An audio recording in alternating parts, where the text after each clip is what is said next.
Guerre en Israël. L'info essentielle du vendredi 13 octobre 2023 par Torah Box Bilan humain israélien. Plus de 1300 morts, plus de 3000 blessés. Environ 200 otages selon les dernières estimations.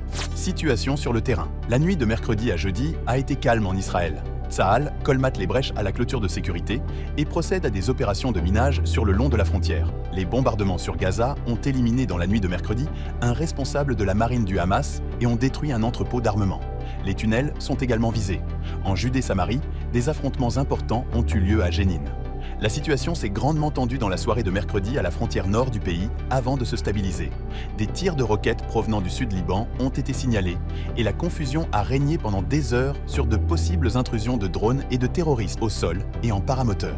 Relations diplomatiques. Binyamin Netanyahou a formé un gouvernement d'union nationale avec Benny Gantz afin de former un front uni en temps de guerre. Le Hamas a publié une vidéo de libération d'une femme et de ses 2 enfants, dans une tentative désespérée d'améliorer son image désormais déplorable auprès de la communauté internationale après les crimes commis. Or, cette vidéo daterait de samedi, ce qui serait donc bien une fake news de la part des terroristes. S'adressant à la presse internationale, le président américain Joe Biden a mis en garde l'Iran contre toute nouvelle initiative malveillante dans ce conflit. La Turquie négocie avec le Hamas pour la libération des otages israéliens, tout en s'offusquant de la riposte israélienne et de la présence de la force navale américaine en Méditerranée orientale. Message de nos rabbanim, Rav Yitzhak Zilberstein de Bnei Brak invite le Ham Israël à se renforcer sur l'observance stricte du Shabbat et sur le Lachon Hara, ne pas faire de médisance. Rav Zilberstein nous rappelle que ces mitzvot renforcent la sécurité du peuple juif.